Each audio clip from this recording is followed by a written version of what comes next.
Hello, my name is Ben, and today I'm going to be doing the first interview from a male's perspective on social media and how it can affect your mental health.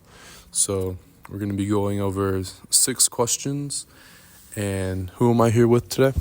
Bradley Rankin. Okay, so let's get started on the first question. So, do you use social media? Yes, I do. Which one do you use the most?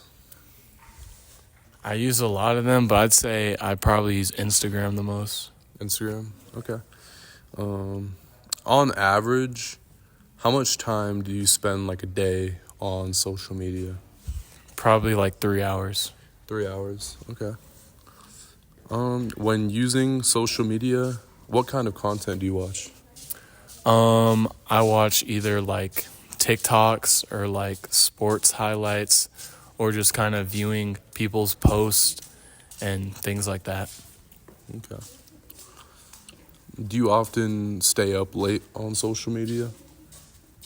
Sometimes, but I wouldn't say I'm staying up too late often on social media. Mm-hmm. Do you think like staying up late on social media would really have an effect on mental health? I mean, I think it could because it can be addicting, which could affect your overall mental health. Yeah. Because, a lot of people like in our generation are addicted to social media and stay up really late, watching TikTok or scrolling through Instagram, which can affect your mental health. So, Yeah. yeah. That's true. Yeah. And then, have you noticed if, social media has changed your mental health at all? I mean, in a way, I feel like social media has kind of led to a lack of motivation when it comes to schoolwork and things like that because it's become a distraction at times. So I'd say in that aspect, it's definitely affected my mental health in a negative way. Negative way. Yeah. How would you say it's affected you positively? I'd say it affects me positively by giving me like a source of entertainment because I feel like without social media, you're going to be very bored. Yeah. And it gives you just like something to kind of do like in your free time, just look at in your free time. Yeah. So I'd say for like entertainment and like meeting new people and making new friends off of it, I'd say that's positive about it. Yeah. Would you say like, being in college here, would you say social media has kind of like helped you in a way, making friends? Absolutely. Just having social media and, like finding new people off of the community page here and things like that, I'd say it's definitely been positive because I've met some pretty cool people off of that. Yeah. So I guess that's like a good example of like how it's affected you positively. What's like a good example how social media has affected you negatively and while being in college? Once again, like I mentioned earlier, it's affected me negatively because at one point like I was pretty addicted to it and that kind of like ruined my academic sort of priorities, I guess. Like I wasn't as locked in on my academic work because I was more like on social media than I was focused on my academics. Would you say it kind of like affected your time management in a way?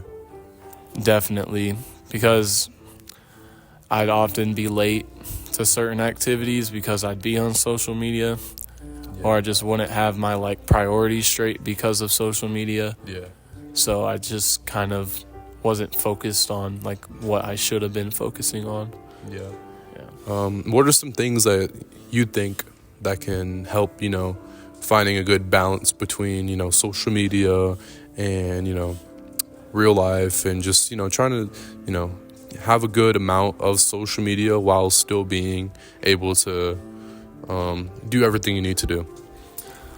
Oh, I feel like a good way to do that would to be like set a time limit, like a certain amount of time you can be on social media a day. Like, for example, like 2 hours a day, and then once that limit's done with, you're done with social media for the whole day. So I feel like doing that would help a lot, like help your overall mental health, and it'll help you, focus on your priorities more and things like that. Yeah, I agree. And lastly, after this interview, do you view social media differently? I'd say I view it the same as I kind of did before coming in. Like, social media, it's really, it has its pros and cons. Like, it's really good, like, meeting new people and, seeing new things that you wouldn't see before. And obviously, like, as an entertainment factor, and like when you're bored, just having something to kind of do. And it's an overall like productive source of just like, meeting new people and making new friends. And also, like, negatively, it can be addicting, which is what I thought, like, coming into this interview. It can be very addicting. And it can lead to like distractions and just not being locked in on your priorities. So I would say that. And then the other thing is too, would you say social media sets unrealistic standards for people, like just in general? Like what do you think is a good example of how that could be? So yeah, I would like to agree with you. I think social media does set unrealistic standards. And I guess in a way, like, on social media, a lot of things you'll see are like almost like too good to be true. Like kind of like how you'll see people getting rich, like really wealthy off of whatever, like, versus in real life where like it's like a 1 in a million type thing. Like, that's not gonna happen to you overall. And also, I guess you could say that when like you see, I guess, like a certain like person or like a woman, for example, who you see on Instagram in her post where she has got all this going on for her, versus like in real life, like you're not gonna see that. So I guess it kind of like sets the bar like really high, when in reality, like, it's not meant to be that way. That's what I'd say. Okay. Well, do you have anything else you want to add to it, or? No, I think that's all. Okay. Well, it was a pleasure having you here today. We're gonna interview another person, and we're gonna get 2 points of views on a male and female, and we'll see the differences and try to compare. But overall, it was a pleasure having you. Thank you.